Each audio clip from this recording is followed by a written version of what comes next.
This is the first thing that Fahad says he saw and filmed at the consulate compound. The cafeteria building up in flames. It was shortly before midnight, September 11th. The smoke so thick, the compound's main house is barely visible. And then this. After breaking through a window, men shout they have found a body.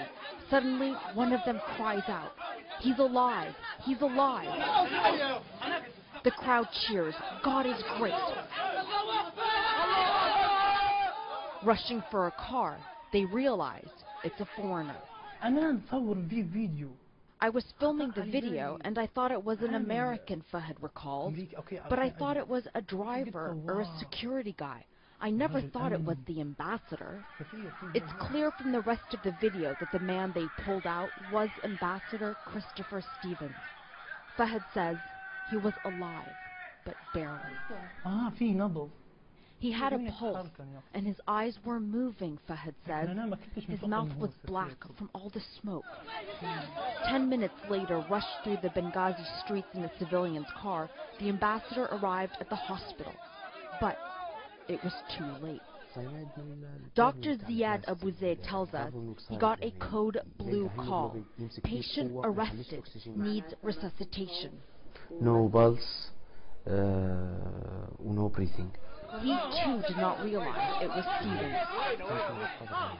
The body was covered in soot, he says. I began resuscitation, but after 45 minutes, the patient gave no signs of life. The Libyan government has vowed to bring those who attacked the consulate to justice. But nearly a week later, there are still contradictory accounts of what happened.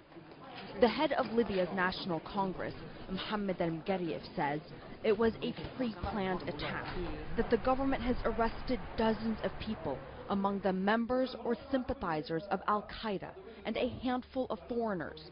Other senior officials say the 50 were merely brought in for questioning, and there is no evidence of an existing plot. What is undisputed is that over the past 3 months, attacks against Western interests in Benghazi have increased, as has the power of extremist groups. Something military officials say they warned the Americans about. This young man says he arrived at the compound just as the firefight began to subside. He says he didn't see any foreigners, just Libyans, members of known extremist militias, bearded, carrying Russian-made automatic machine guns, rocket-propelled grenades, and lighter weapons. He was detained by the attackers and says he heard them talking about the assault, celebrating their success. And he says before he was released, they also talked about an attack on another location that night, a safe house where the American staff took shelter.